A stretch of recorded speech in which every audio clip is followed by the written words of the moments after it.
Welcome, everyone. This is a meeting of the Board of Selectmen and the Board of Selectmen acting as Water Commissioners meeting for Tuesday, February 9th, 2021. On both agendas for the Board of Selectmen's meeting and the Board of Selectmen as Water Commissioners meeting, we have posted an executive session on the General Law, Chapter 30A, subsection 21A3, to discuss strategy with respect to litigation if an open meeting may have a detrimental effect on litigation position of the public body, and the chair so declares. Votes may be taken. Roll call vote, acting for the Water Commissioners, roll call vote. Mr. Wona? Yes.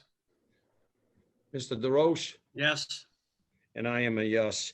In the motion, I move to enter executive session for the purpose of discussing litigation concerning the recent approval of definitive subdivision plan for land at 148 Peckham Road. Upon conclusion of the executive session, to reconvene in open session, take up remaining matters on the agenda. Is there a motion? So moved. Second. All those in favor? Aye. Mr. Wona? Yes, I'm a yes. I'm a yes. And we have to do a roll call vote, I would anticipate twice. Under executive session, general law, chapter 38, subsection 21A, to discuss strategy with respect to litigation if an open meeting may have a detrimental effect on the litigating position of a public body and the chair so declares, votes may be taken. I move to enter into executive session for the purpose of discussing litigation strategy concerning the recent approval of the definitive subdivision plan for land at 148 Peckham Road. Upon conclusion of the executive session, to reconvene in an open session to take up the remaining matters on the agenda. Roll call vote, Mr. Wona? Yes. Mr. DeRoche? Yes. We are now in executive session. All right, we are going to reconvene into open session. We'll might as well put a vote to that. Is there a motion to reconvene, even though we did that in the motion earlier? Mr. Wona? So moved. Mr. DeRoche? I'll second. We are now reconvened into open session. And we're going to take, because Miss Kristen Flynn, we have appointments. We're going to take Kristen Flynn because she has a meeting real soon and she wants to give the board an update on their budget and cares. Hi, Kristen. You're still on mute, Kristen. Hello, thank you for rearranging the schedule to accommodate me. We do have a school committee meeting at 5:30, but I just have a few brief updates for you all. I know I last presented to you at the November 17th meeting. I presented our budget anticipated surpluses at that time. So I'll just quickly go over what's changed since then, if that's okay. And then if you have any questions, you can certainly ask them. So when I last presented on November 17th, I was anticipating in all of the larger accounts that I had about a $471,000 surplus. Now, it's itemized on my sheet what the reasons behind those are, and this is not, as we know, a normal year. So some of our larger budget lines are not acting as typical because of COVID. So I'm just going to get right into it. I'm not sure if you have the sheet, the budget update to the Board of Selectmen dated February 1st, but I'm going to go through that, okay? So, Kristen? yes. I just want to acknowledge, I don't know when that was sent. A lot of my information was coming through last minute today. I printed out some of the stuff, but I don't have that. I have no recollection of what you're going to be talking about. So you go ahead and speak, and Okay. you know, I'll look at the reports, I guess, some other Sure. time because we didn't receive them on time. Well, that's good to know. So I'll try to be even more clear. So we look at the salary surplus and what's changed since I last reported to you. We have the salary surplus right now of about $243,000. Okay, and what makes that up is some unfilled positions. Most notably right now, our curriculum instruction and assessment director had resigned in early December. We are anticipating filling that position, but I have that salary as surplus right now. Okay. We also were looking for a school nurse when school started. we have filled that position at the elementary school, so that's good. So we have the surplus that was in the nurse salary is down, but we no longer need the contracted services nurse as much. We still need it for per diem subs for nurses, but we were using them for a daily sub for the elementary school nurse, so that we no longer need that, okay? And another change is we have not filled the residency officer position yet this year. Our residency officer retired at the end of last year. That's a very small amount, but it's still, you know, worthy of discussion and inclusion.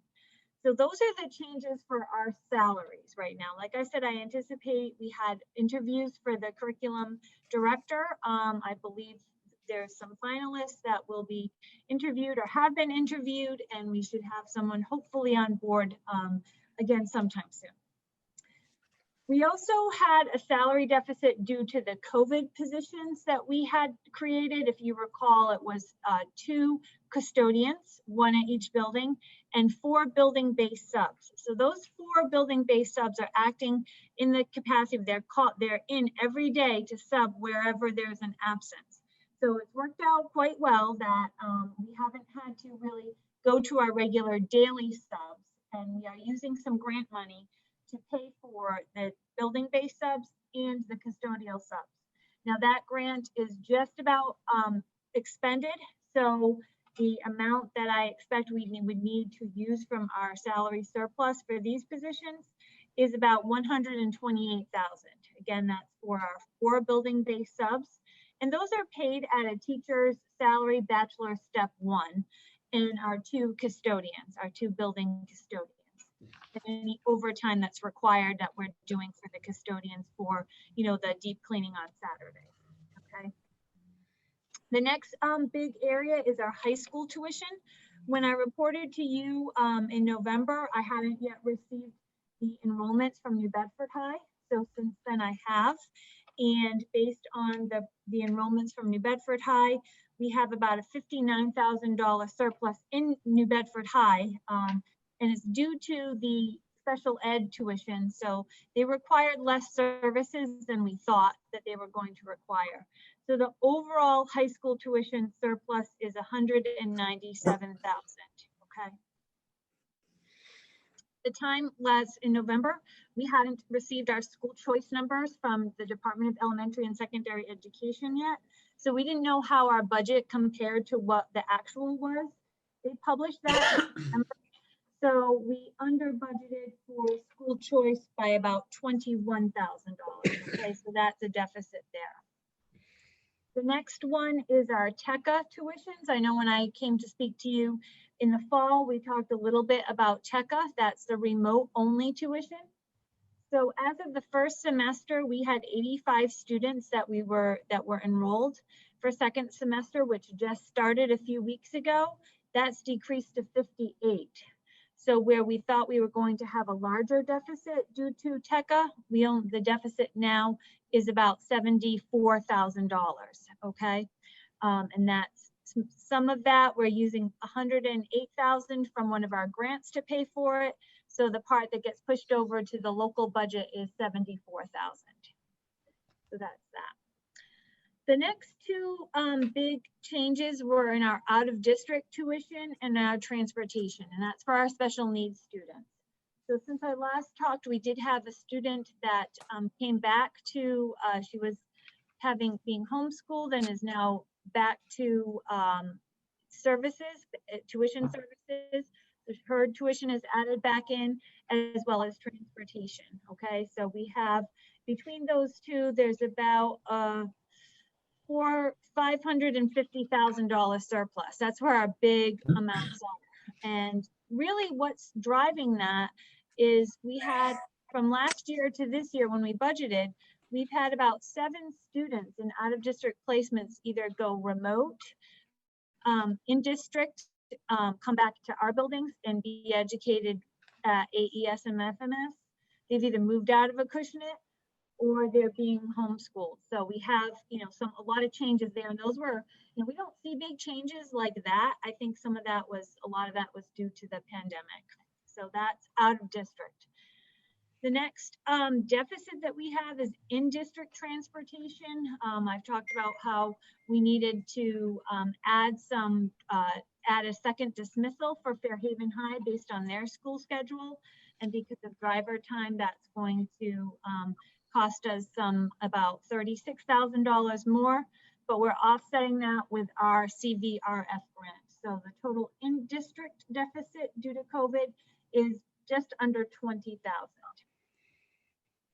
And finally, I added into the overall amounts unbudgeted costs due to COVID. Now, these are all of the things that we've bought that we have sought reimbursement through the town cares for. So they are in there as if we're not getting any reimbursement, right? Because we don't know what we're getting reimbursed yet. So I anticipate that this deficit will go down as we find out what we're getting reimbursed for. So as of from 7/1 to currently now, I have put about 333,000 over for the town cares reimbursement. Now I know the Board of Selectmen allotted the school department 350, but in discussions with the town accountant, there's some costs from prior to this fiscal year to July 1 that she's submitting for round 2, which will add to that to come up to the 350. And we may actually have gone over. So, we're trying to get as close as we can. And if, things can't be reimbursed, then we understand that too. So that's what I have. And one more small thing is we took advantage of some remote closure time in December and repaired some tile in our first grade wing and our kindergarten area that the rooms really were lifting up. So we took advantage of some downtime and we spent just under 10,000 to do some tile work. So that's adding into it. Does anyone have any questions? The only question that I have, and might not be with all the numbers, Kristen, because again, with all due respect, I don't have that paperwork in front of me with all your numbers, and you know me with numbers. Does the school have a plan based on CDC guidelines, how you would actually go back to a full reopening? Because I know the CDC has some guidelines and there's all kinds of talk on the other side of the aisle and that side of the aisle. And, these kids are to the detriment of our children, right? I mean, these kids, I think it's been proven that these kids need to have in-class learning. And I know we were fortunate to get out there and do partial in-class learning, and that's helpful, but I hate to hear all the things that I'm hearing with the education system and how the effects of COVID are taking on our children, right? With mental illness and things of that nature. So that's what we're discussing at our school committee meeting tonight. The school department engaged with a educational consultant to do focus groups in the month of December and January to talk with parents, town community members, students, staff about, their feelings about starting to bring kids back. And he's going to be presenting that report to the school committee tonight. It is a public part of the public meeting. So I think on our website or where the agenda is posted, there's the YouTube link so anybody can join. So he'll be presenting his findings at 5:30, and I know that will be a topic of discussion, with the school committee and also the school administrators figuring out how, who we can bring back next and when. all right, excellent. Gentlemen, any questions? No, Kristen, thank you for the transparency. I think really helpful. I just want to say this, if you can take this back to Dr. Bailey and the team and the teachers. I'm a customer, my children in the 6th grade, and I'm really impressed to see the progress in the execution. At the beginning of the year, like with anything, when you're rolling things out, a few hiccups, but really things have really gone very smoothly. And I say that based on the smiles that I see on the boys' faces, and they're happy. They go to school, they're happy. They're even in the homeschooling situation, they're happy. And that seems to be the vibe that I'm getting. So please pass on that sentiment to the team and the teachers. They're working hard. They're really doing what they can to overcome some of the challenges. And obviously with the parents and the families who are all pitching in. I do want to say this, that if the town, and we don't want to get into, like school department policy and the sentiment of the teachers, but if the town is in a position to advocate for vaccinations and vaccines with the school, I view the school department, school teachers, and you're first responders. You're on the first line, and it's mind-boggling to me that teachers in Massachusetts haven't been considered that or afforded that opportunity as of yet, where some other states are. I just want you to know if that's something that the school department needs help with, or the teachers and the teachers union need help with, advocates for, sign me up for that. And if the town, if we can do that, I think we can, but obviously go at your speed and how you all want to do that. No, thank you.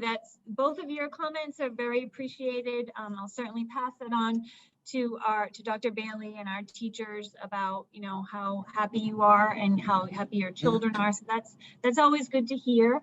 And as far as the vaccinations, we educators, K-12 educators, are in phase 2. So we're just waiting our turn after the 75-year-olds and the 65-year-olds. So any help that we can get with that would be, greatly appreciated to help us get our staff who want to be vaccinated. Thank you. That's the key. That's the key right there, right? Who wants to be vaccinated? I mean, I'm with Selectman Wone on this. I mean, the federal government's talking about vaccination and expediting the process and Project Warp Speed and everything else. And yet here we are down on the South Coast and nothing's being done to supply vaccinations. Well, my parents traveled to Gillette in the snowstorm today to get their first shot. So, I'm relieved about that. So hopefully things are going to start going, but they're fortunate that they can do that to travel to Gillette.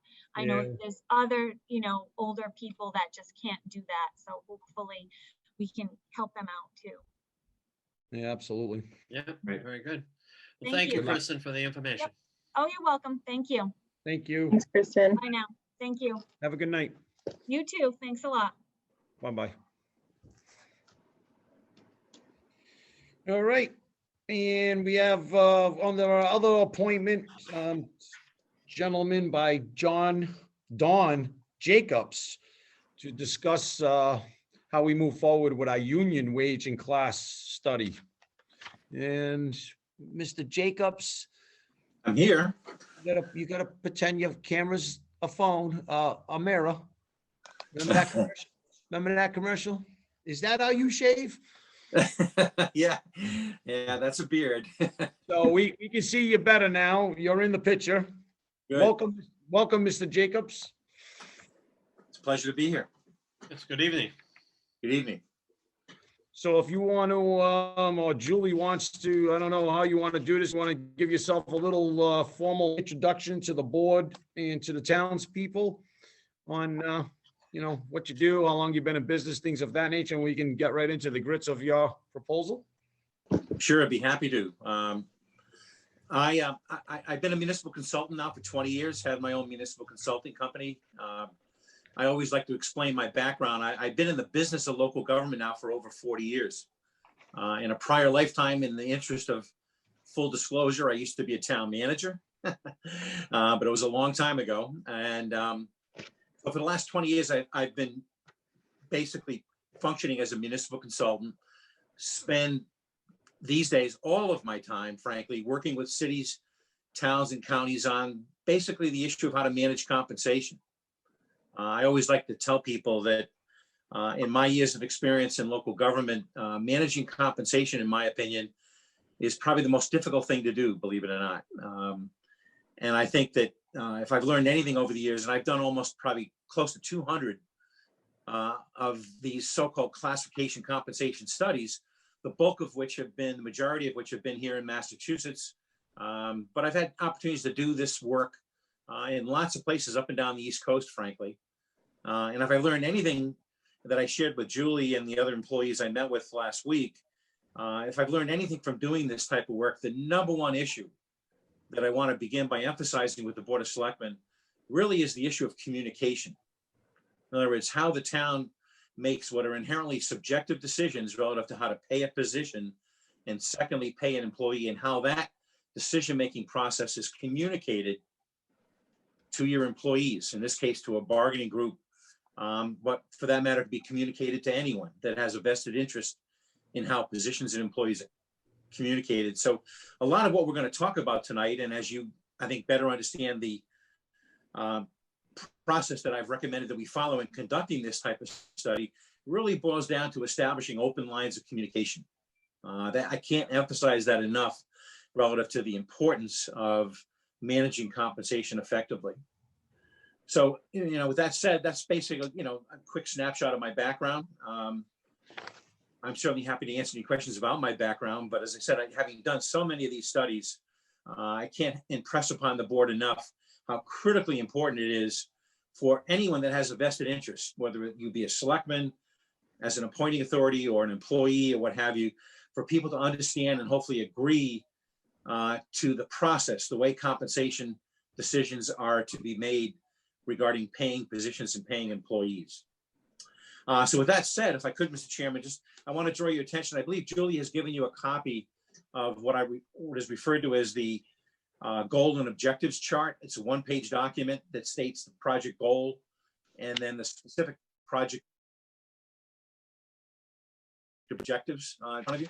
Yeah, I think there's like a little, I think you sent something with the arrows going across proposed, is it called the proposed project work schedule? No, you're looking at my proposal.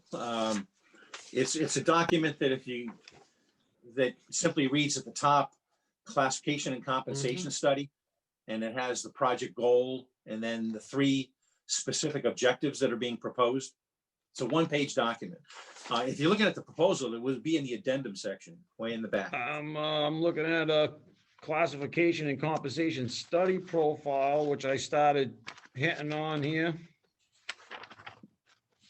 It sounds like you have the actual proposal in front of you. And well, it talks about the position appraisal method. So go ahead, Mr. Jacobs. I mean, Well, what is it? let me walk you through it, whether you have it in front of you or Is, not. is it the one that's says project goal, purpose of the study, classification There and you go. compensation That's study? the one. That's it. Okay, thank you. Yeah, as they say, a picture's worth 1,000 words type of thing. And remember, in the interest of full disclosure, I've told you I'm a former town manager, so words are not exactly my problem. So I always like to begin, to share with you what we're proposing to do and why we're proposing to do it by stating what the goal or purpose of the study is. And it's a one-sentence statement that simply says to classify positions and compensate employees. And I italicized or put in parentheses what I think are the key 2 standards that really govern compensation. So no matter what aspect of compensation we're talking about, what I'm saying here is the purpose is to establish a process that is both fair. Fair means consistent. And the word consistent means we can explain what we're doing and how we've done it. But we also want to do this in a so-called equitable manner. And as you see in parentheses, the word equitable, in my opinion, means competitive. And we need to define what we mean by that term. But competitive applies both internally within the town of Acushnet and specifically within this particular bargaining group. But it also means competitive in terms of how you pay an employee or a position in Acushnet and how that relates to the marketplace. So it's both, again, from a competitive or equitable standpoint, what we mean by that term, it means how it applies both internally within the town of Acushnet, and then secondly, how it compares to the marketplace. And the other key thing that the goal statement states is that when we talk about compliance, it's the town of Acushnet, as is all other employees in the state of Massachusetts, is required to comply with the Massachusetts Pay Equity Act. So there is a law in the books that's referred to as the Massachusetts Pay Equity Act that basically says that in positions and or employees are to be paid based on what is referred to as equal pay for work of equal or comparable value. And the words comparable value are measured or determined by the knowledge, the skill, and the ability that an employee is required to have in order to carry out their job duties. You notice I haven't said anything about the marketplace. I haven't said anything about dollars and cents. The Massachusetts Pay Equity Law, which the town of Acushnet, like all the other municipalities in Massachusetts, are required to comply with, basically says that you are to determine whether you're paying employees equitably based on the knowledge, skill, and ability that is required by the town in order to carry out the job duties. That's what the Massachusetts pay equity law says. So the process that I'm going to explain to you that we're going to go through basically is designed, as I said, to comply with that state statute. Okay, that the board, again, may or may not be familiar with. So how we propose to do that are the three objectives you see on this document. In other words, there's three specific things. Unlike a goal, an objective has a time element. It has a beginning, it has an end, and it's measurable.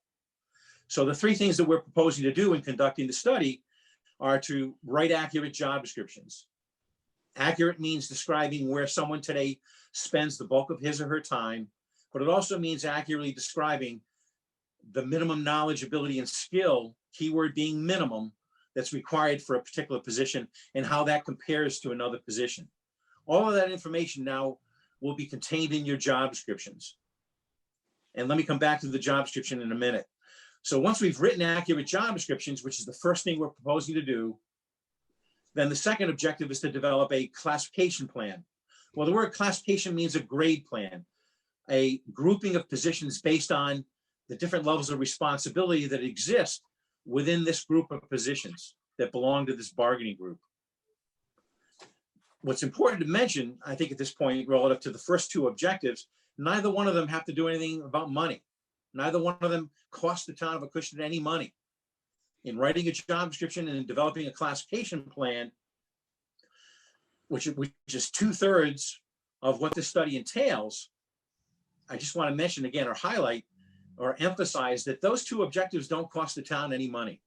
What those two objectives pertain to is how the town manages compensation. Dollars and cents or money doesn't really come into play until we get to the third objective, which is to develop a compensation plan to pay both employees, well, relative to how you hire them or recruit them, and secondly, how you retain them. But it also means how to pay a position as well. So right from the get-go, I'm trying to emphasize to the board the distinction between how you pay a position and secondly, how you pay an employee, whether it's to recruit them or retain them. So it's important for the board to keep in mind that distinction. And the reason why I want to say that to you is that if you look at your current compensation plan that's in your collective bargaining contract, that distinction between paying a position and paying an employee does not exist. They're one and the same thing. So there is no real distinction, although you do have grade levels, you do have different salary ranges. But if I were to ask the board or anyone really, including your employees, why a particular position is paid at one grade level or one salary level and not another, there's basically no explanation other than by dollars and cents. And I think it's important for the board to keep that in mind so that as we go forward and we develop and we conduct this study and we develop a classification compensation plan, that distinction between how it impacts an employee and then secondly, how it impacts the position is a very, very important distinction to make sure that people understand. So in developing the compensation plan, the last thing I just want to mention, as you see here on this chart, is we're going to develop both what we refer to as a hiring range or a pay band, and secondly, what we call a market equity pay band. There is, when we get to the point in the study, the third objective, when we're really talking about specifically how to pay positions and secondly, how to pay employees, what we have in mind is how that applies to both hiring a new employee, but then secondly, also retaining them. And that basically gives you a quick outline of what this study entails. Writing a job description, and these are in sequential order. So the first thing we're going to propose to do, and we've already started to do this, is to write an accurate job description. And let me just touch on a couple of points regarding how that objective is going to be administered or being proposed. It has started with asking the employees to fill out a questionnaire. And at the same time, also asking department heads to comment on what the employee fills out, not to change anything, but to give department heads right from the beginning the opportunity to give us a comment relative to what the employee has said. And as I explained to the employees that I spoke to, if there's a difference of opinion relative to what an employee is doing, or I should say required to do, the tie goes to the department head. In other words, right from the beginning in this process, there's a series of check and balances that are built into the process to ensure that ultimately it's the town that approves the job description, not the employee. But in order to write an accurate job description, we start by asking the employees to tell us where they spend the bulk of their time. And in their opinion, what are the minimum qualifications required? Not their qualifications, it's not their education, it's not their experience background, it's what they think is required for the position. And that's the first objective. And to put a time frame associated with that first objective, basically we've given employees until basically 2 weeks, until the end of next week, for them and the department head to complete that questionnaire. Once that's done, then we will draft a questionnaire, a job description, send it back to the employee for them to review for the second time, and give them an opportunity to make any changes that they think are necessary, so that they then feel that the job description, in their opinion, is accurate. And once that's done, we've completed basically the first objective. Mr. And Jacobs, at that point, yeah, go ahead. I'm sorry. Let me stop at that point. Go right ahead. how do we ensure that that explanation of that job description given by the employee is accurate? That's a good question. As I've already mentioned, there's several check and balances built into the process. It began by emphasizing to the employees that we don't ask employees or members of a bargaining group to quote unquote approve a job description at all in any way, shape, or form. We're asking them to tell us what they think is accurate, but we're not asking them to approve anything. Okay. By asking for the department head input, and if you get a chance to see the questionnaire, you'll see that the last page of the questionnaire, we ask both the employee and the department head to sign that document, basically telling us that it's come from them. So as I've already indicated to the board. Catch that. Could you please repeat it? Yeah, sure. I'm sorry. That's what I figured. In writing the job description, I'm sorry, that was my phone. That was Alexa talking in the background there. So in filling out the questionnaire, which we use to write a draft job description, right from the beginning, we want the department head's input. So that draft description that, again, we send back to the employee to review for the second time, is to give them plenty of opportunity to tell us what they think is accurate. We'll then write a we'll draft a classification plan based on that draft job description. And in doing so, ultimately it gives the town, not the department head, not the employee, the opportunity to comment on what the town ultimately determines are the minimum qualifications, that minimum knowledge, ability, and skill that I mentioned that are required in the job description. So when ultimately, when that stage is done, sorry, Mr. Jacobs, when that stage right. is done by the employee and the department head, you're saying the town, meaning the Board of Selectmen, correct. where the ultimate decision makers say, we agree with this or we disagree with that, is that opportunity given before you start conducting your surveys of? Oh, absolutely. Yeah, in other words, in order to develop a classification plan, we need to write a job description that describes those minimum qualifications. Right. Again, it's the job description document. And I've had a chance to review your current job descriptions for this bargaining group. And the thing I would share with you is that your current job descriptions just very basically are not accurate. In other words, the documents that exist today, and I don't mean that critically. It's okay. In any way, shape, or form. I'm just trying to state a fact. In looking at your job descriptions, they just don't contain enough information, frankly, to accurately describe those minimum qualifications that I've been referring to. Right. The draft descriptions right from the get-go will describe in detail what those minimum qualification requirements are for each position. And then we're able to. When you do that, and you're obviously going to do comps to other municipalities, right? We'll get to that in a second. Just hold that thought for a minute. But when you do the job descriptions, when you yourself read them as the consultant firm that's performing this, when you do that and you read, like, I don't want to pick on anybody, but I'm just going to use I don't know, call it a janitor, because we don't have any, so I could pick on the janitor, right? And a janitor writes his job description, and the department head says, yep, that's pretty accurate. When you go out to other towns, do you look in based on all the experience you have, do you look at that and say, well, wait a minute, if you're a janitor, why isn't you're claiming that these functions are performed under your job description, but nowhere else in any other municipality? Do you look for discrepancy in job descriptions like that and identify that and try to straighten that out? Yeah, I'm glad you raised the question. But again, conducting the salary survey is part of developing the compensation plan. It's not part of writing the job description. I understand. So when we survey other communities, so let's talk a little bit about the salary survey.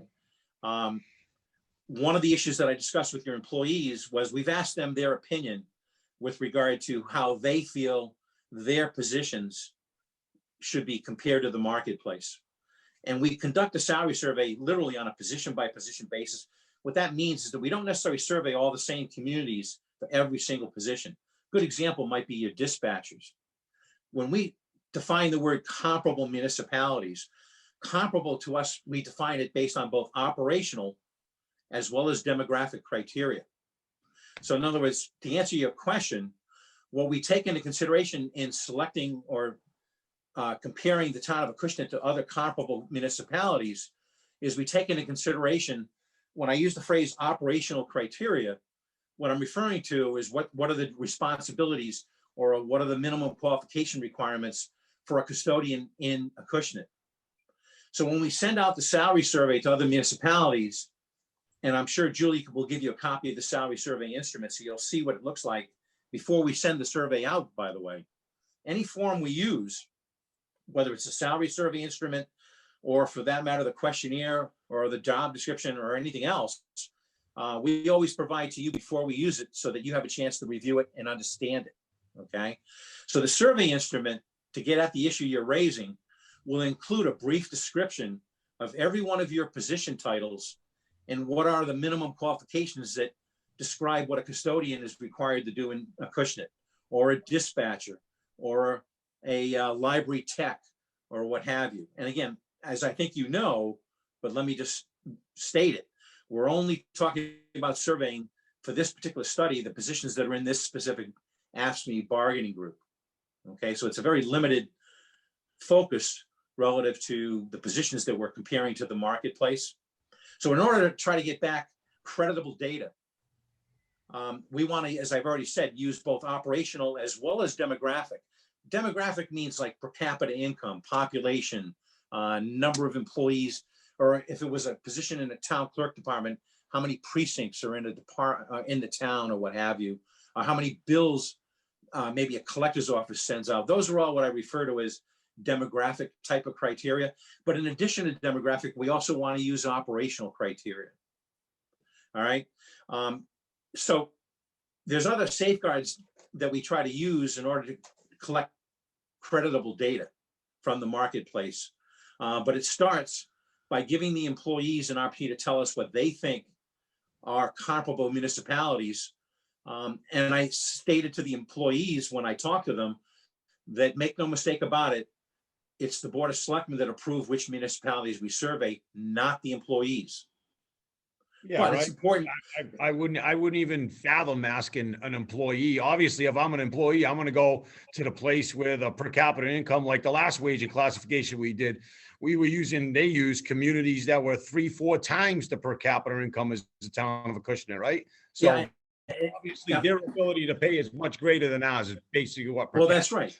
Our purpose for asking them is simply to know what they're thinking. We don't have to agree with them, right? But remember, everything we're going to talk about tonight gets back to what I stated at the beginning, and that is that everything we're doing is designed to establish open lines of communication. So an example of an open line of communication is, I want to know what you as an employee are thinking. We want to give them the opportunity to tell us. Doesn't mean they have to. So I've given them a week, literally 5 days, to get back to Julie and let her know, do they have any concerns about doing a survey? Now, what I've also said to them are two things. I've said to them during the meeting, once again, they do not tell us who to survey. I made it very clear to them, I work for the Board of Selectmen. I don't work for the union. So that the decision as to who to survey is made by the Board of Selectmen. And then secondly, once that decision is made, my commitment to the employees are no surprises. So once the Board of Selectmen has told me who to survey, all I've said to the employees is, we'll share that with you. We want you to know who we're surveying. We don't want you as an employee group to be surprised. Well, In other words, we don't want to wait to the end of the study for them to say, oh my God, you surveyed who?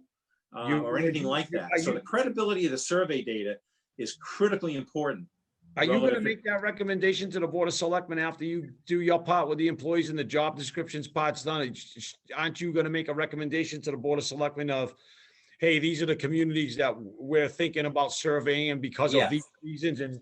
And again, not the willy-nilly last one we did. I'm looking forward to getting this thing done and done right, Mr. Jacobs. It sounds to me like you've got it all together to do just that. I can speak on the last one, which was a total nightmare for the town of Acushnet and its Yeah, town. I'm sorry to hear that. I'm sorry to hear that. So I'm looking Yeah. forward to see the final product that y'all gonna produce, because I really want to demonstrate to the town and our employees and the townspeople that this is the way a wage class should be conducted. Yeah, I appreciate that. And again, I really mean that sincerely. I appreciate, your statement, Mr. Chairman, because it really is an opportunity for the town to establish a consistent, remember I said before, doing this fairly means doing it consistently. And what we mean by the word consistent is we can explain it. And as I said, in reviewing your current plan, it's almost impossible to explain other than here are the dollars and cents. Yeah. And so right from the get-go. Sorry, Mr. Jacobs. Mr. Selectman, That's right. Warnock, you got something to say? I do, yeah, just something to, I realize this is about, what the driver, yes, communication is absolutely critical. But I also believe that just because we have employees that are, union employees doesn't mean it's not a career for them, so I Right. think I'm hoping that Right. what comes out of this is we have an opportunity to look at this, not necessarily from a dollars and cents perspective. Yes, that's absolutely critical, but figure out ways that we can build in opportunities that for advancement, opportunities to earn more money for good performance. And I don't know if that's traditional in something like this, but if you've got a motivated employee, they're going to do good work. But if they feel like this is just a job, then I think sometimes that can be unmotivational for somebody. I mean, they're human beings, they're not robots, That's a very good point. I'm hoping that we can figure that this will come out of that.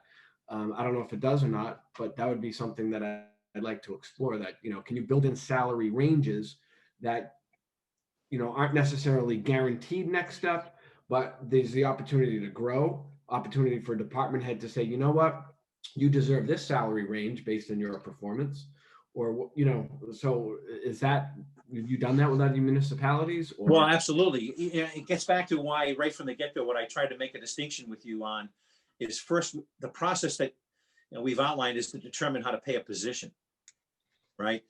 So we classify positions, we assign positions to grade levels. And in doing so, we collect market data.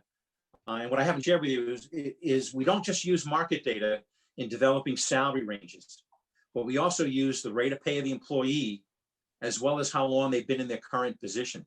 So we actually use 3 criteria to define the word competitive, okay? Not just the market data. Because if you really stop and think about it, the market data by itself, frankly, is very misleading. One of the misleading aspects of market data is what the chairman alluded to. When you go to compare a custodian in Acushnet to a custodian or a clerk in another community, you're not necessarily comparing apples and apples in terms of what the employees are required to do, right? So when we define competitive, our first objective is to define competitive in terms of how you pay a position. Once we've done that, and in order to do that, once again, let me just go back to the beginning. In order to develop to pay a position, a process that's both been done consistently and competitively, we first have to write accurate job descriptions, and based on the accurate job descriptions, compare positions to one another, and in doing so, develop a grade level structure, a classification plan that is consistent with your organizational structure. So the check and balance to the hierarchy of the grade levels basically is your organizational structure. If you were to look at a department, let's use the library as an example, because as you probably know, right now in this contract, you have what are called library tech 1s, library tech 2s, and library tech 3s. Now, you and I both know, without knowing what a library tech actually does, the distinction between 1, 2, and 3, although I haven't seen their questionnaires yet, we haven't written a draft job description, but it's questionable at best. right? Let me use this dispatchers as another good example. In talking to your police chief last week, if you look at your contract, right now you have basically 3 different salary ranges for dispatchers. When you call them today, you have a dispatcher title paid at 1 grade level. You have a dispatcher clerk, quote unquote, paid at a higher grade level. And then you have what you call a clerk dispatcher manager paid at a 3rd pay level. Now, the very basic question we ask is, what are the minimum qualifications for each one of those 3 positions? They're paid 3 different amounts of money today. And the question I have right from the get-go is, are they all doing the same thing? Do they all require the same minimum qualifications, which again means the knowledge, the skill, or the ability, or let me sum all that up and say the level of responsibility for each one of those positions. And the same question is asked of those library positions. And that's not driven by market data. That decision in comparing positions is really being driven or determined by how we write the job description, which really ultimately makes the job description a critical document to communicate to the employee. That's the most important criteria in determining how to pay your position. We'll use the market data as well as their salary data and their years of service. Remember, we use 3 criteria to define competitive, not just the market data. To determine one more question I have for you. Again, this is more Yeah. like big picture stuff and how we can build a process, build a system that recognizes achievement, recognizes personal, professional growth. right. Do we look at title change, like titles, we're talking pretty agnostic, clerk 1, clerk 2, clerk 3. Are those, is that something that employees look at and say, geez, I maybe an associate is considered a, like, do we look at that, a director, manager, senior director, senior manager, or is this just pretty much cookie cutter industry standard, clerk 1, clerk 2? No, far be it. Remember I said the grade level structure, once we've completed the first 2 objectives, my recommendation to Julie is to come back and meet with the board and show you a draft classification plan. Mm-hmm. Okay. Not based on dollars and cents, but based on how we've written those initial job descriptions and how we've compared positions to one another. And in doing so, basically define different levels of responsibility consistent with your organizational structure. When you talk about, as you mentioned a few minutes ago, how an employee is paid more money, whether it's based on performance, years of service, cost of living, or what have you, at that point, we're really talking about the 3rd objective. And we're talking about specifically how to pay an employee. In other words, we don't really talk to you about paying an employee until we've completed those first 2 objectives. Okay. So at the end of those first 2 objectives, my recommendation again to Julie is to come back and show you a draft classification plan, which means grade levels, and shows you a hierarchy from the lowest grade level to the highest.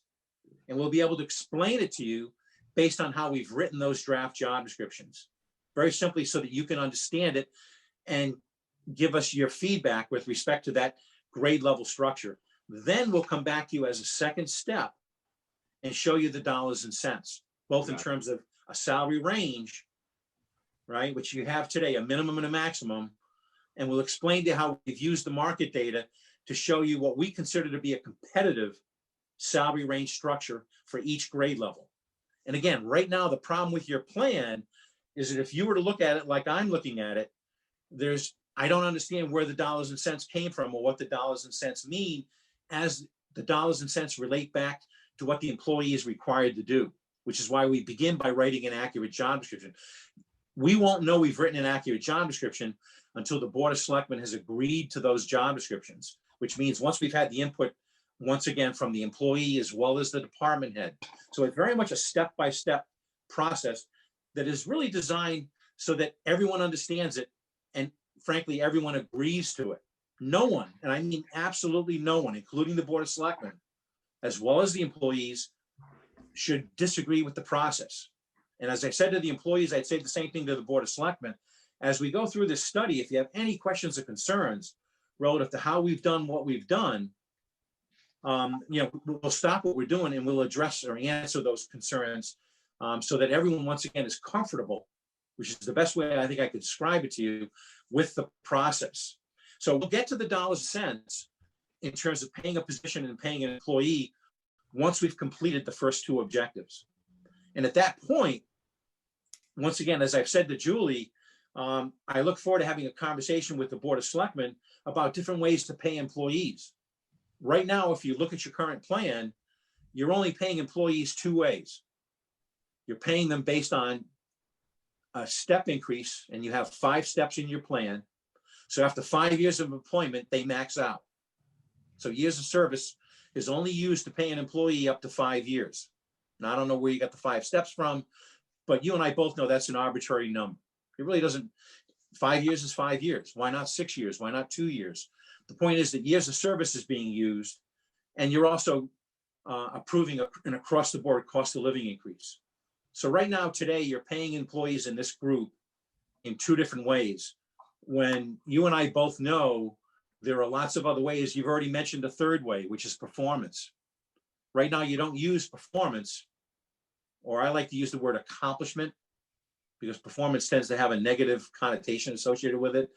But I want to give you, the board, as well as the employees, the opportunity to really have a conversation to discuss different ways to pay employees, one of which I would agree with you, absolutely, I think can be based on, or probably should be based on, merit or performance. But we won't get to that point in the discussion or in the process until we first develop a way to consistently pay positions. So just keep in mind, as we go through this study, we're going to come back and show you a plan or a process to pay positions first.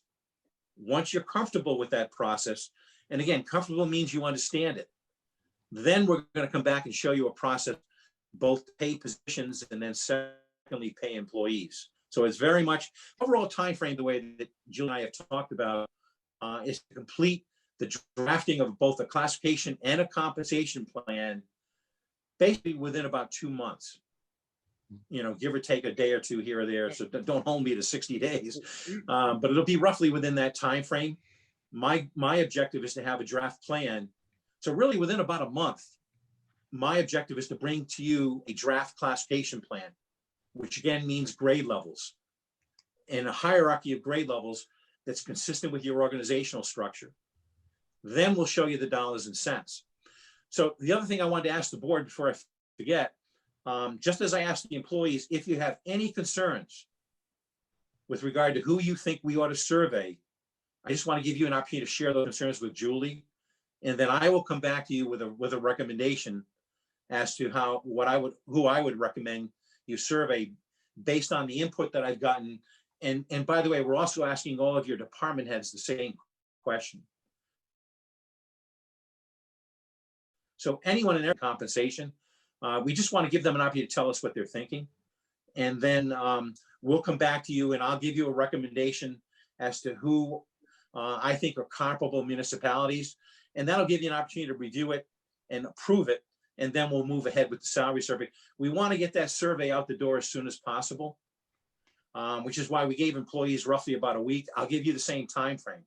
So within about a week, by the end of next week, right? If you have any concerns relative to how you think a particular position in this bargaining group should be surveyed, just let Julie know. And then I'll ultimately come back and share all that with you and ask you to approve a list of municipalities to survey. Once again, on a position by position basis, we never, ever, ever do a plain vanilla survey. We don't necessarily survey all the same municipalities. I'd much rather take the time to survey a particular position, like your dispatchers, for example. How you survey a dispatcher may not be the same municipality that you want to survey, say, your clerical positions or your library positions, because they're unique to the marketplace. But we won't know that until we've given, your library director or your police chief an opportunity to give us some feedback. And again, we'll bring that feedback back to you so you'll know what they're thinking, if anything. And then, the board, as I said before, will make the final decision. Thank you, Mr. Jacobs. I have to move the meeting along. We got a lot of other things in discussion on, but it's been a pleasure meeting you. Mm-hmm. I would like to say live, but not really. No, it's a pleasure to meet with the board. I appreciate and that. there's I think there's still a lot of unknowns and things, questions to be answered. And I don't know if that's going to be done in 5 days, but we'll figure that out. I know that I'll probably be on the phone with you for some discussion direct to you instead of the middleman using Ms. Hebert. So if you don't mind, I will be calling you up because there are some little concerns that I have on how we go about doing this. It sounds great, everything you just proposed. I really like the proposal that you've presented to the board compared to what we got last time. Right. And yes, I will keep emphasizing the last time because just for the record, I call that one a Ponzi scheme, and that's exactly what that was. Right. Well, I can assure you that hopefully it won't happen again.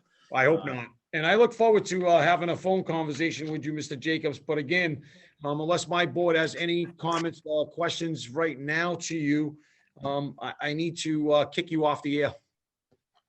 Adios. Thank you, sir. I appreciate it.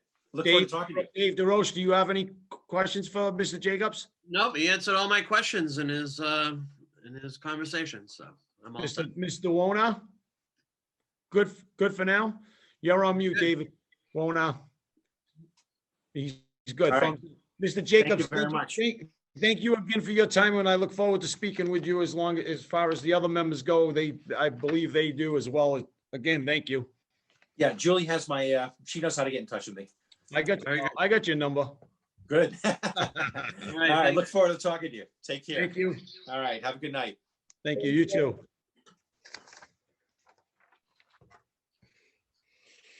All right, remote action plan looks like it's next on the list before we get to Mr. Merritt. Ms. Hebert, you got anything you want to say to the board about the remote action plan?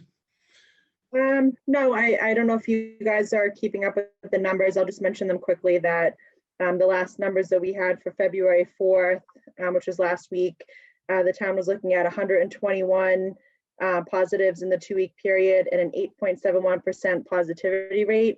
When we were in the height of everything right after Christmas, the numbers like January 14th and 21st were both in the 160 range, and the percent positive was 13 and 14%. So we've come down since that point. And I just want to mention that. Yeah, gentlemen, I think it becomes what's becoming a problem in my mind, and I think in other people's minds that I speak with is, the remote action plan was we were going into a spike and we're trying to preserve the well-being within the holiday season. But again, in past discussions we've put every mitigation risk at hand here, right? The plexiglass, the hand sanitizers, the temperature kiosks, the Ring doorbells and everything. And we're not even talking about going back to open the buildings. It's more to remote action plan was divvying up the days amongst employees. I know based on some discussions I've had with employees that some things are falling by wayside and not good. Finances are one of them. And I know that there's been some lack of communications with people trying to get business done. So I think that unfortunately, COVID-19, I don't believe it's ever going to go away, regardless of what anybody's trying to tell us. I think it's going to be like the flu. We're going to have to learn how to live with it. So my perspective on it is I don't see any reason why our employees can't be back in the building, especially when there's some offices where they're already doing that. I don't think it looks good for one department to be doing it and the others not to be doing it. I think it's time that we get our people back in the building. I think that's where we're most productive, is getting everybody in the building. Nobody needs to be around each other for any amount of time. They could pick up the phone and talk to somebody internally in the office or talk to them from a distance and wear a mask and things of that nature. And I think we're going to be a lot more productive. So, again, private sector banks are doing it. Everywhere else is open for business, and people are working together, except for government employees. And it's not just our government employees, it's government all the way around. And yet they still receive 100% of their pay and benefits, but everybody else has to go to work in order to keep their job. So I'm just starting to struggle with that concept. And I think that there's plenty of mitigations that we put in place where our employees, they're not in close proximity to each other. We need to learn how to live with COVID-19, or this is going to be an excuse forever. I don't know. That's my thoughts on it. Yes, I think we've reached a point to suspend the remote action plan and have our employees come back to work. I concur. I would just ask to give people a chance to, adapt or adjust and get things in order. Would you be looking to do it effective immediately? No, Monday, Dave. What's that? Next Monday, a few days from now, you let the rest of this week fly by, right? Yeah, I mean, Yeah, I would even advocate for the 22nd, because I do know it just give people an opportunity to get acclimated and get their plans, and they're going to do some isolation or whatever just to really ramp up and get that moving. But I'll leave it up to you guys. Yeah, Dave DeRoche, what's your thoughts? Monday or later? I mean, Um, 4 days, I think everybody, our employees should be willing and able, which it states that they are, to come back to work and do their job. So, I understand. I mean, it's been on that remote thing and basically hang gliding out there and, oh, this is nice. And the reality of it is I can tell you by me making phone calls to certain individuals not being answered and emails and things of that nature, it's just not acceptable anymore. And I see the real need to get our employees back in this building 8 to 4 and carry the workload that needs to be carried out. Yeah, I was leaning toward immediately. We talked about next week. They'll come back on Tuesday because Monday's a holiday. So that'd be the 16th, Oh, President's Day? President's Day. Yes. Yep. So next Tuesday, is there a motion to suspend the remote action plan effective next Tuesday? A week from today. So moved. Second. Take your pick, either guy. You both did at the same time. I'll take the second. Okay, there you go. Motion's been made and second to dissolve the remote action plan. Ms. Heber, can you notify the employees? Yeah, did you guys take a vote? Sorry, I missed that. We just did. The motion's been made and seconded to bring back our employees off the remote action plan effective Tuesday of next week, a week from today, Ms. Heber, because Mr. DeRoche pointed out Monday is President's Day, and that's in the contract for a day off. You got it. Thank you. Please make sure that notification gets out to everybody. We will take care of it. All righty. Pending planning board matters. Mr. Merritt asked to have a few things on here. We got number one. Just so we went into executive, Mr. Merritt, I'll go to you in a second, okay? Gentlemen, so everybody's aware of the Board of Selectmen went into executive session on the consideration of an appeal by the planning board's approval of a subdivision on 148 Peckham Road. After further discussion with town council, the board has decided not to appeal the decision, understanding that there are certain other requirements that this subdivision developer will have to go through. Soil board, stormwater permitting process, review and permanent process, conservation again for the extension of the width of the road, and submit plans for the water infrastructure to our DPW director for approval by him, as well as the Board of Selectmen on that review. So I think that there's some things that this board acted on, regardless of some of the things that weren't acted upon in the opinions of many. The planning board, the Board of Selectmen have decided not to appeal the decision of the planning board, but they will be held to other standards that need to be approved by other permitting authorities for that project. Is that good enough for you two gentlemen? That's right. Spot on. Sum that up. Yep. All right. So that being said, Mr. Merritt, welcome again.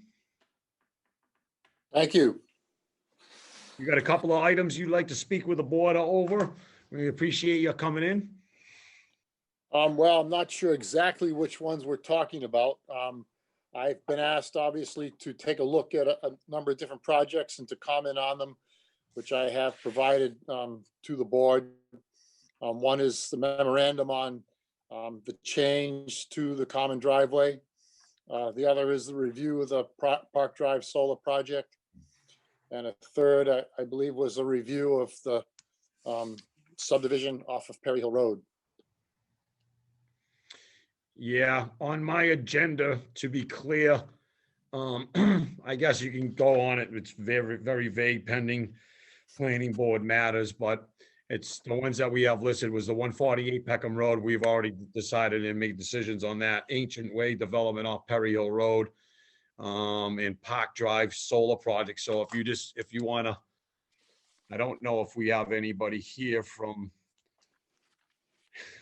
the Ancient Way development, Mr. Merritt. I don't want to be disrespectful, but I do know, I mean, you can say what you want to say. I would imagine I'd be reluctant to make any comments on it only because I've seen the attorney's letter talking about this as well, back and forth, and I don't want to get caught up in that discussion too much as far as in case it ends up in litigation. Yeah, I don't think it will, but the attorney has sent me information asking me, to comment on it, which is really what I've done. I've addressed his comments and mailed my comments off to him concerning that. So I think that's really kind of a done deal. It's up to the planning board now to see how they'll approach it. And so, the other issue is that the planning board did ask me to have a review for their meeting this week on Park Drive Solar. So I've provided comments to the chairman, have presented you gentlemen also with those same comments. Yeah, Mr. Hannon, you're here as the projects manager. I know Mr. Merritt and many other department heads' concerns lie around. It's not so much a specific, I don't believe, Mr. Merritt, you can correct me if I'm wrong, a specific solar project. I think this is one that's been brought forward to the planning board, but it's more so of a combination of effects that are taken in that general area of town where you have on this corner the solar project from Park Drive that Mr. Merritt's referencing now. You have a past development, Deep Brook Estates development that was approved for subdivision lying underneath of that development and literally underneath of it because it's in the brook, the valley of the two parcels. And then you have a third parcel that's up in this corner. So you have two solar array parcels here, one in the middle, which is a subdivision. And there's a lot of stormwater again, concerns, wetlands concerns, and how that's all going to be mitigated, bringing the three total projects into really one, reviewing it really as one big project. Mr. Merritt, is that somewhat descriptive? Yeah, no, that's right on, Mr. Chairman. I mean, you're really looking at 100 acres that will be under development almost all at the same time, with two brooks actually flowing back through there, coming into our own river. And I just think, and even in speaking with the conservation agent, she's written a letter to the planning board suggesting that, this may be a type of thing that they go looking for peer review for, and I agree with that. Yeah, I couldn't agree with that more. Mr. Hanning, you have any comments you want to express on that? I know you started looking at things with Mr. Merritt and Ms. Hebert gave you a few things to be looking at. So you have any comments yet, or do you want more time to digest and provide comments? Well, just real quick, I'd like to get Jim's comments that he sent out on Park Drive. I didn't get them. Yeah, I can send those to you, Pat. Just so I'm in the loop on that. And so far, everything I've been looking at is the stormwater bylaw and the stormwater board. And all of these projects require a stormwater management permit from the board. And so far, the town hasn't issued any stormwater management permits to anybody. And this is part of your MS4 permit. And this could wind up being a real problem for the town not being in compliance with the stormwater bylaw. Now, does this even concern the subdivision also, or is this the solar fund and the subdivision? This stormwater bylaw, when I first got hired, I mentioned that I had read this and I was surprised it got approved. This would never pass in the town where I live. This is a very tough bylaw. And because the board hasn't made their own rules and regulations, this is bound by the DEP Stormwater Management Handbook. And it's as tight as it can be, it's as restrictive as it can be, and that's what we're bound to, and it's not being followed. But it's a good chance to go back now and look at these new solar projects that popped up, Jim, from 2 years ago, this is a chance for the town to get that second look and have that hearing and have that work all peer reviewed. And when I was on the Conservation Commission, when projects came in that had a professional engineer on the other side and a 75-page work plan, we had them peer reviewed. We're volunteers. We don't have that expertise to do stormwater calculations and the design of infiltration and detention basins. You need that professional on your side to do that. And it's free for the town. It's all under 53G. And it would be great if the town could get the message to their boards to use peer review. Don't try and make these decisions yourself. Slow it down a little bit and do the right thing. And I think that Jim and the chairman are right that the cumulative impacts of all of those solar fields and the effects on groundwater can be really, really impactful. I mean, it could be really bad. I've had 2 phone calls from proponents so far, and just those 2 solar fields are 60 acres, backed up to that subdivision. And then the 2 new, you do have over 100 acres, just being mowed to the ground. And without the right controls, it could have an impact on Deep Brook and all those other little tributaries. So regulations are a pain in the neck, but if we don't follow them, you're not going to have clean water. If you're not going to follow them, we're going to be a city quicker than we think, right? Yeah, no, it's a nice community, and you've got some very nice areas, and you should take care of them. Yeah. Well, I know the MS4 permitting, Ms. Hebert did it, and made me aware of that. And it was contentious. And I went through that whole thing with DEP, a representative of DEP. I think her name was Laura. She was very pleasant to me, very, very sharp individual when it comes to doing her job. And we weren't in compliance. We weren't in compliance for over a decade and a half. And that was appalling to me. And now we have we already had a stormwater bylaw. That was more like amending us to stormwater bylaws. And I think it's more appalling that we've never followed that stormwater bylaw. So that's really the concern that I have, especially with, I just cited it, Mr. Hannon, in the Peckham Road, that I think it cites that any development over 5,000 acres requires a stormwater review, 5,000 right? square feet. Right. 5,000 square feet, yeah. Yeah, 5,000, it's 5,000 square feet, right? Right. You said acres. So we were I'm sorry. in Colorado I'm sorry. somewhere. Yeah, no, it's 5,000 square feet, but, and again, I think it needs to be done and protocols need to be followed. And that's why we have bylaws and rules and regulations. And, it's not just, hey, okay, it's my buddy doing this and let's let it happen. But, we're moving in a different direction now. And we're hoping that, future development will be under the stringent rules of our bylaws and they'll be adhered to by all boards of the town of Acushnet. Just like your study person said, fairness is consistency and consistency is fairness. And that really hangs true in this stuff too. So yeah, I agree. And the good news is, Merritt? I got my shot at Gillette on Sunday. Oh, good. Hopefully you'll get your second one. You only get 40%, and even that's not stopping you from getting it. So I didn't know you were 75. They have a new category, number 6, for health workers that are non-COVID facing. So being a health agent, I qualified. And now they schedule your second appointment while you're there.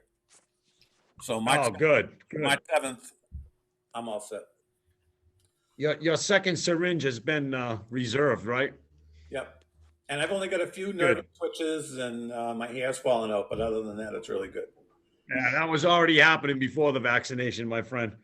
I feel good. Jim, do you have any other comments or anything else to be discussed? I mean, I know that, well, I guess we're going to wait with the ancient way thing. I've read through some of it. I don't get some of it. I get most of it, but then I got into the legal aspects of it all, and I'd rather not get involved with all of that on air tonight. And I think I'm all set with that. I think we did have discussion about the bylaw. I still think the bylaw needs to be changed to accommodate, other development that's already underway in town. So we don't come across the same thing that we came across on 148 Peckham Road. Right. So you have a proposal here, Yes. and I looked it over. I mean, the only thing it says asking, I guess it says it's got a comment, ask for a vote to amend Article 8, Section 3.3C, driveway construction standards, and it's basically just changing numeric order 1 through 8, and then making, I believe, what was 9 in that numeric order, changing it to a letter B where it stands alone, Mr. Merritt. Correct. Which is And the way it was prior to, because in reality, when you look at the bylaws, one is talking about common driveways, the other is just talking about driveways. Mhm. And I understand that, from a constructive point of view, especially for first responders or emergency responders, you really want a driveway that will access, every residence in town to be at least within 150 feet of that dwelling so that they can get their vehicles up and respond to emergencies. Of course. And a common driveways, that's really right now accesses 3 separate lots. But we have those in town where the current wording right now is 150 feet and really complicates how I can issue permits relative to that. And constructively looking at it, there has to be a reason why the planning board originally approved it. Nobody can tell me how it came to be, but 75 feet works. Yeah. So the proposal would be to change the no common driveway shall be constructed within 75 feet of any principal structure served thereby, which means any existing structure, right? You have to be 75 feet away from that structure. Is that correct? Well, any new structure or existing structure, yeah, Okay, right. either way. Right. When you say that though, like with the buildings would take occurrence on the common driveways, you said any existing one. I think that's what the intent of the bylaw really was to stop a common driveway from intruding on somebody that was already existing there on a layout of a road.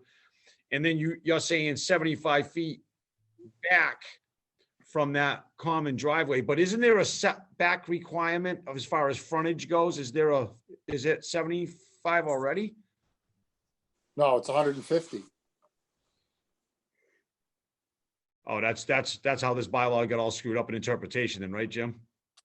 Well, I can't say it's really interpretation. I mean, the way the bylaw reads is it actually says the way it read prior to us changing it, it read all principal structures shall be serviced by a driveway that is located within 150 feet of the structure that meets the construction standards herein specified.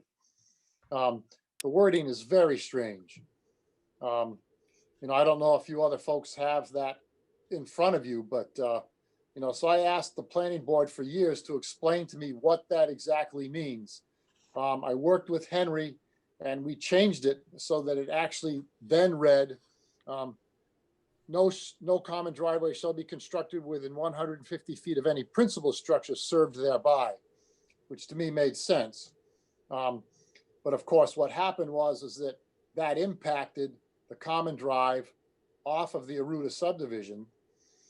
So then Henry was like, well, what we can do is we'll just wipe it out, take it to town meeting, and that will make Mr. Aruda's subdivision work.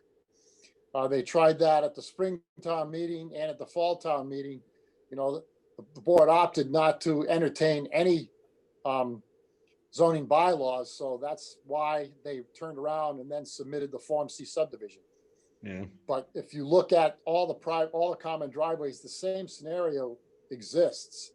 There are 75-foot setbacks from the side property lines and rear front property lines of all estate lots or retreat lots. So this follows with the way the bylaw reads now. To restrict it further is 150 feet back. you know, and the way the bylaw read, it doesn't say anything about existing structures. It talks about, you know, structures per se. Hmm. Yeah, it is a confusing bylaw. I mean, I read it, it's just, it still seems a little bit confusing, but, Mr. Mr. DeRoche, Chair, do we still have a do. bylaw review committee? Okay, why, you want to be on it? I'm just asking if we do, because this is written and goes through being vetted, and, you know, I just hope the appropriate, you know, considerations It are made hasn't, and. it hasn't, unfortunately, that ball has been dropped as well, where zoning changes have not been presented before the bylaw review committee over several years, and just brought to the Board of Selectmen to be put on the warrant, so, you know, Mhm. Correct. whatever. Okay. It is what it is, and I think Mr. Marriage trying to do his best to correct this. Mhm. Guys, you want to, this is a proposal that we could do for the town meeting warrant. You want to take some time to digest this? And, Oh, for you know, sure. we don't have to Yep. make a decision absolutely tonight, but I'd like to take it up in the near future. Oh, yeah. To try to put a handle on all of this stuff and get this prepared for town meeting, because our zoning bylaws really do need some help and some changing. And, you know, a lot of things don't make much sense after I got digging into this book. So I look forward to figuring that out in the near future. Jim, we'll take it. There is, Pat, you saying something? there is some grant money out there, Mr. Chairman, for your, you know, zoning changes and zoning updates and things like that. And we should look into that because it really needs to be done by professionals, not by volunteers. That's where the wheels really come off the wagon. Yeah. Well, get You on think it. you're doing something good, but you're doing something bad. Yeah, well, then get on that money and see what you can come up with, and let's see what we can do. And then I need some information, Julie, on MVP. I need to know which contract you're doing because there's a lot of money available for things in town out of MVP if you know what to ask for. And we did MVP 1, 2, and 3 here, and we got over $900,000 in grants. So we're still right now we're in the middle of the planning grant. So we're just starting out. So once we complete the planning grant part of it, we'll be able to apply for the action grants. Okay, but the planning grant would be valuable right now for the Lake Street project. I watched that meeting the other night. Don't ask me why, but I did. And it just screams MVP. Yeah. That's something they would be really interested in getting involved in. Hey, So- Pat, just so you know, the Lake Street meeting had higher ratings than the Super Bowl. Just so. So had a discussion today with Marilee. We're working on dates, but we have a whole list of all the groups that will be involved in the next meetings. And Lake Street was brought up today at our department head meeting. So I'm on your page. Okay. Yeah. Okay. We all set, Mr. Merritt? Yes, thank you, Mr. Chairman. Thank you, Mr. Merritt, for your time tonight. I appreciate it. Thank you, Jim. And Pat, thank you very much, and get to work. My pleasure. Thanks, Pat. And I was glad to hear that everybody's getting raises in town, so I enjoyed that presentation. Yeah. I didn't ask that question. Is what happens if you're making too much money, right? We'll see how that's gonna turn out. All right. Have a good night. Thank you. Pat. You too.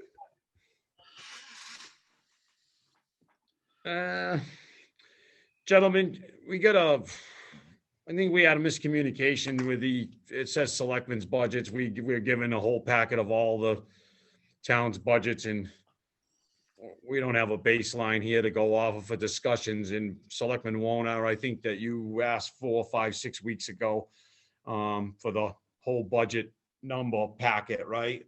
And I think Ms. Hebert and I will have that discussion as well tomorrow to get us back on track, because we can't afford to fall behind in the budgeting process. So I think what we're looking for, Selectman Warner, what you described, I believe, and I recall, it was what we used to, and what we always have received is basically you got a revenue and you got an expense side of the balance sheet. And you know exactly where you're at. Well, it's obviously anticipated revenues, anticipated expenses, right? I'll reword that. And then you kind of have an idea of whether you have surplus or you have deficit, and then you start managing around that scope of that proposal, right, Mr. Warner? I think that's what you're looking for. Yes, yes, sir. Yep. So, I think we could get that summarized relatively quick. Ms. Hebert, I would even be of the mindset, if the board wanted to schedule a different meeting just for budget, a budget scope conversation meeting. It doesn't matter whether it's during the day. I would prefer actually it be during the day if we could some point arrange something with the board, because it's easier for department heads if they want to have discussion. But I think this one's really about the impact of where we're at, where we stand. Again, anticipated revenues, anticipated expenses. We can kind of fill in the blanks of where we see everything going in anticipation of what we would be doing as far as our expense side goes, and revenues are there outside of what the state is going to do. I know that there's been a lot of discussion. I've been in a lot of discussion with other people in finance and other communities. I think the governor's plan doesn't look to propose too much of a cut. So it's still going to go through the legislative process, but I think that there is some hope that he's not going to make big budget cuts for us through state aid. So if we can get a better handle, I know that there is some discussion out there. I'm actually on a little link with certain people from other municipalities that we share some things, and I creative ideas on how we're doing things. And I've been communicating back and forth with them. I'm trying to get a handle on that number. If you have anything, Ms. Hebert, with Melissa, our town accountant, that you can bring forward, I think we need that conversation to be had sooner rather than later. We can't afford to lead ourselves blind into the process, nor can we afford to lead the FinCom into the budget process blind as well. So we'll figure that out, gentlemen. If you feel the need, I surely would like to see a separate meeting, just budget talk, explanation of the budget, where available funds are. Let's get that conversation on the table, because I think Mr. Wona said this several weeks back. You could have the possibility of the school department, they're having these meetings in anticipation of where their budget's going to come in, like we've done in the past. And then all of a sudden you say, whoa, we can't absorb that increase, right? And no matter which department it would be, I think we got to get that conversation out sooner rather than later to our department heads to understand where we are and the impacts of increases are going to be and where we stand. So tomorrow I'll communicate with Ms. Hebert on everything we're looking for. I'll pull some old files, budget spreadsheets that we've had. I think she knows what I'm looking for and what we're looking for, really, and get that explanation out to us so we can vet that out and talk about it and let everybody else be aware of where we stand. Well, I did watch last FinCom meeting, and they did express some concerns about money. And also, too, Old Colony seems to be a new piece of the puzzle, since one town, I can't remember, was it Lakeville or Freetown? Freetown. Freetown Freetown. removed itself from the picture, and that money needs to be made up between the surviving towns. So that could also be an issue. Yeah, they weren't part of the original 5-member town agreement. So they paid a higher fee because they weren't part of that original agreement. They weren't a member town, as they call it in the agreement, Mr. DeRoche. So they were kind of subsidizing a little bit more of an increase per student. Let's say most member towns, and it changes, depends on how many students you have, the calculation, the formula from the state, Mr. DeRoche. So I don't want to make it sound like it's easy. I understand a lot about it, but I've been involved for many years with Old Colony.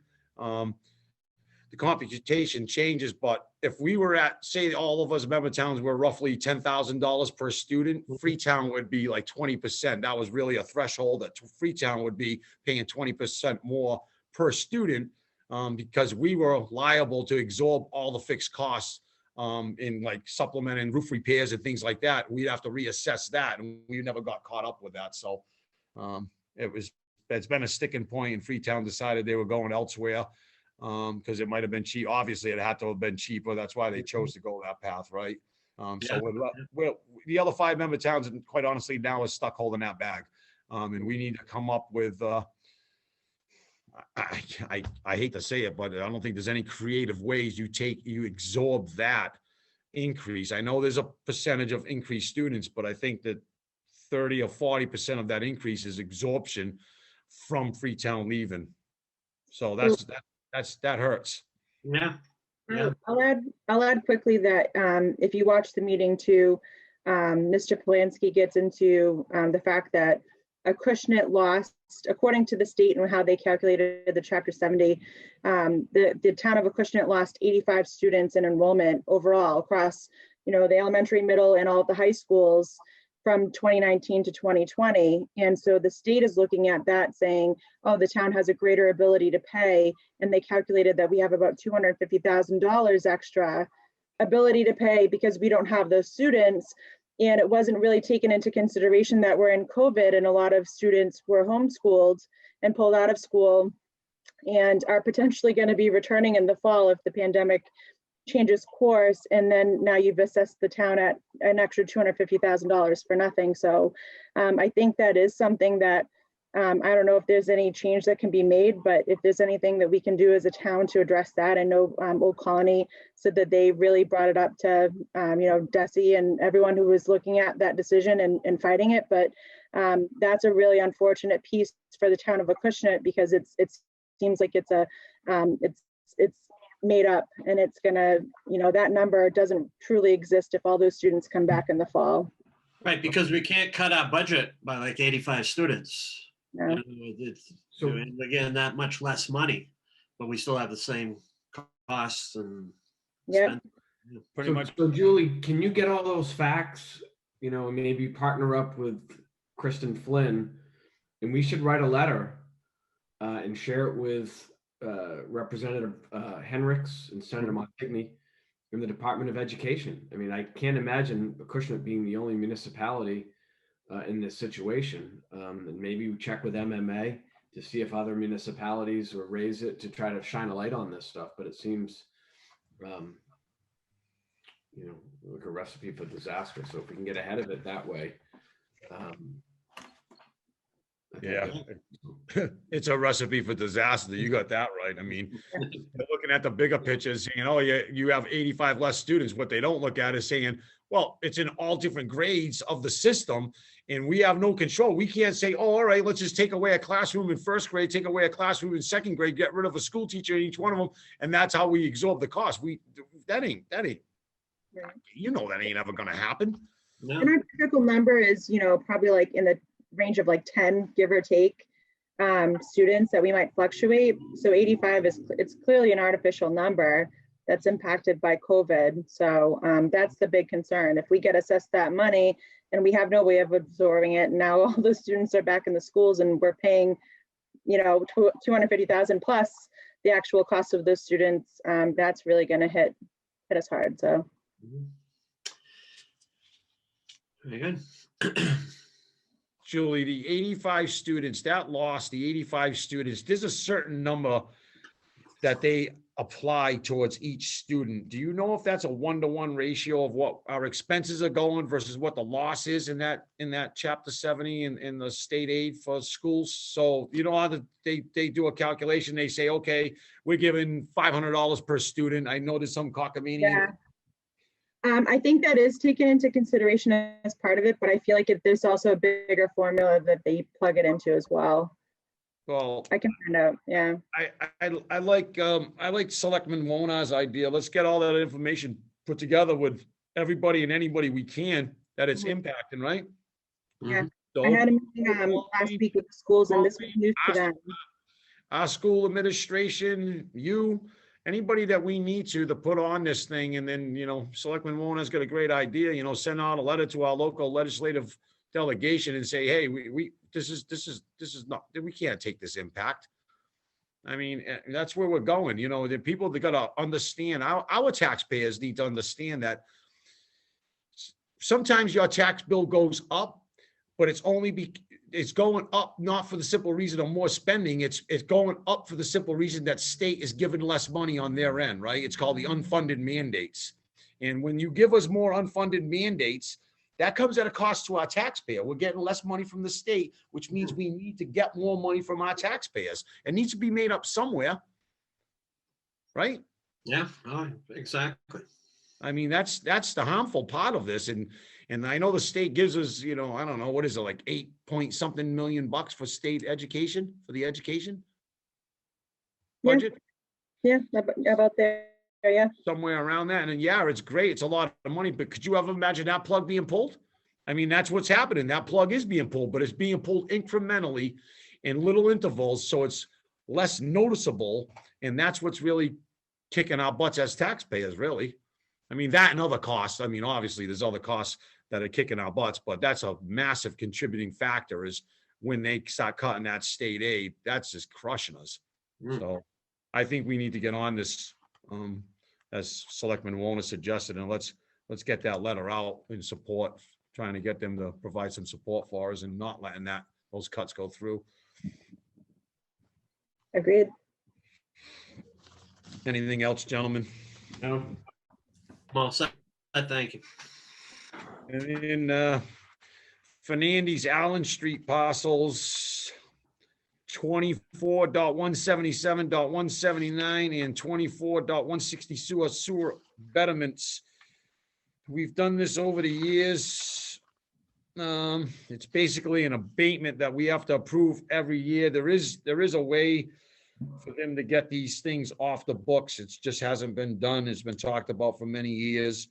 For some reason, it's just not happening. I know there's some logistics within the finances of it, in the government, the DOR, how we dissolve that off the books. But this was something in the past that was assessed to a property that they were told that they could have buildable lots, and come to find out they weren't going to ever get them buildable lots. And the town applied a betterment somewhere in the mid 2000s to this property. I think it was 2007 that effort came. So every year we have to apply this abatement, gentlemen. Is there a motion to, Julie, do you need the exact numbers read into this? Because the finance report is not very clear on exactly what that the amount the abatements are going to be. No, I don't think you need to write say the exact numbers, as long as you have the. Is there a motion to approve the abatements for the Allen Street parcels 24.177.179 and 24.166, referring to the sewer betterment abatement? So moved. I'll second. All those in favor? Aye. All right. And Acushnet Cafe Common Vic license approval. Gentlemen, as you know, down here in the little plaza where Cam's restaurant and the laundromat and other things, businesses all around in there, there's some folks that opened up a little cafe. And apparently they're looking to serve maybe now some sandwiches and the things alike, maybe some breakfast sandwiches and things like that. And they want to put a couple of tables in there. And so we need to issue a common vic license for the property. Motion to approve. I'll second. All those in favor? Just one question. Yep. Are we going to, we did give everybody common vic also a free pass this year? No, that was to recover from the last year of COVID-19. I guess if we wanted to waive the fee, Oh, I was just asking for clarification what year it was. It was for alcohol. It was for alcohol? Okay, it was for alcohol. So there you go. Okay. So they don't serve booze there. I think it's a coffee shop. Maybe a little Kahlua. You can do that on the side. So there's a motion and a second to approve the Acushnet Cafe Common Vic license. All those in favor? Aye. Aye. Next on the agenda is Pamela Bonney, resignation from the Lake Street Improvement Committee. She goes on to say that due to the hours and the amount of workload in her office and things of that nature and time constraints, she is no longer able to serve on the Lake Street Improvement Committee. No big deal, no action needed by the Board of Selectmen. Mhm. Accepting monetary donations made to the fire EMS department. I think that's in here somewhere. I know I read through it. There was an in-kind donation. I am very pleased to inform the Board of Selectmen of 2 donations totaling $700 recently received by the Fire EMS. The funds have been placed in the Fire EMS gift fund account. As you can see, I have responded to both families expressing our appreciation of their kind support. These funds will be used for the betterment of the members of our department. I respectfully request that the Board of Selectmen formally approve the acceptance of these funds. Is there a motion to approve the monetary donations to the Acushnet Fire EMS gift fund? So moved. Second. All those in favor? Aye. To those residents, I'm not sure I have both of your names, so I'm not going to mention any of the residents by name. If the chief wants us to, I can do it at my next meeting, but on behalf of the Board of Selectmen, to those residents that gave those donations, we thank you very much for your in-kind gesture. And I'm sure that the fire and EMS department will put that money to good use and find a good reason to expend those funds. And it was very nice of you to provide that donation. Anybody else got money they want to donate? I'll write my phone number on a piece of paper. No, I'm just joking. No, I don't have anything on the Department of Public Works. I don't have a town administrator's report. No, I'll just mention, since we're on the topic of fire and EMS, the fire chief had sent a quick memo out last week. FYI, since we started back in September, we have performed 5,069 nasal swabs for PCR testing to the tune of $380,000. Quick math, with 10,069 residents in town per the town clerk, we have in theory swabbed half the town, never mind the rapids and antibody tests. Commend them on a tremendous effort. We know that the fire and EMS department, along with the EMA, they've worked really hard to have a lot of testing clinics for the residents. So just wanted to share that with you all and commend them on such a great job.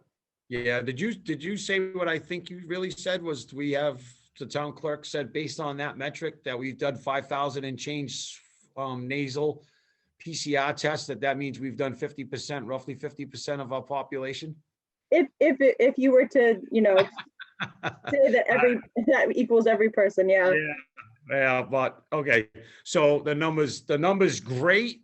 And I do commend our fire EMS, as we always do, for taking on that responsibility in their efforts in providing testing to get these early detection of COVID. I know people that have been tested 3, 4, 5 times, same individual. So that number always gets skewed. Mhm. But it's still, it's a phenomenal number based on the small staff size we have at fire and EMS.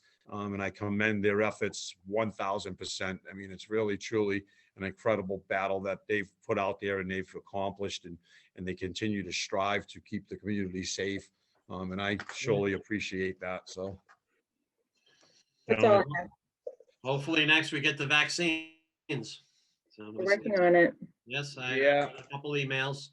The only thing I mentioned to Miss Hebert in her considerations, because I know that they've been talking with Council on Aging, Miss Heather Sylvia has been working on it for our seniors, and I commend her and her efforts as well to try to do what she can to protect and preserve the wealth and well-being of our senior population, along with Chief Gallagher and the staff and Miss Hebert.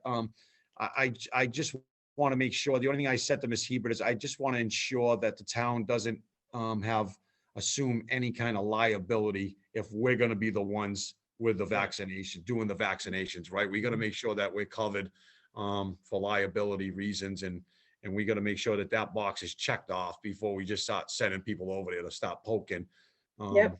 We gotta make, you know what I mean? I'm throwing that out as a concern before we just get out there and start doing that kind of stuff. So Yeah. We've looked into it. We have all the paperwork ready, so that we got the liability part covered. And I think we're hopeful that as soon as we're able to get some supply from the state, we'll be on it. I know, like you said, Heather and the COA, they're really stepping up to help with the administration aspect of the vaccine. There's a program, PrepMed, that the state's using, and they've trained on it, and they're working hard to make sure that they can get that up and running. So hopefully we'll have some good news for the residents very soon. Good. All right, good. Just keep the board informed on how we're gonna move forward, where we're doing it and all that stuff like that, but hopefully we'll get that, we'll get a supply of vaccines here. I don't know how they store. Some of them are minus 80 degrees and other Mhm. ones normal room temperature. The Moderna ones are normal. Pfizer's like negative 80 degrees. It's kind of crazy. Johnson & Johnson's looking for FDA approval. It's a one-shot vaccination. So, hey, we'll hope for the best, and hopefully we'll have some therapeutics in the near future that'll work out as well for these, for this stupid pandemic that we're all suffering with. And, you know, it isn't good for any of the well-being of any of us, let alone the children. So, being cooped up in houses and locked up like caged animals, the way some people want it to be. You know, that's not the way we as humans tick. So hopefully we'll figure out a way to navigate it, because I really do believe we're stuck living with it for a long time to come. And vaccinations doesn't make you immune from the COVID-19. So that's the other problem with the vaccinations. Hopefully we'll get therapeutics to run a line with those vaccinations, and we'll be in a lot better place, and herd immunity will come sooner rather than later. Gentlemen, anything on the selectmen's announcements? I'm all set, thank you. Thank you. With no further business on the agenda, gentlemen, we will talk. I will have the discussion with Ms. Hebert and see how fast we can get that budget presentation. And then she'll communicate with you individually to see what day in time is you guys are available, and hopefully we'll be able to schedule something in before our next meeting, because we all know, we see how long this meeting took. I apologize for the long, lengthy meeting. There was a lot of things on there that warranted some discussion, and you can't always create that discussion in 5 or 10 minutes that need to be vetted properly. So again, I apologize for the lengthy agenda. We're trying to do our best to keep it short in scope, 90 minutes long, but I think that when it comes to budget talk, it's better off to have good debate and good discussions over the budget than rush things through and not be well informed on how we're decision making. So I'd like to have that a separate meeting outside of all our other business. Ms. Hebert, I will talk to you in the morning at some point for that discussion and other discussions that I have around me, surrounding me over here. And we'll get together with a meeting date, gentlemen. All right. Until that, is there a motion to adjourn? So moved. Second. All those in favor? All right, good night, guys. Thank you.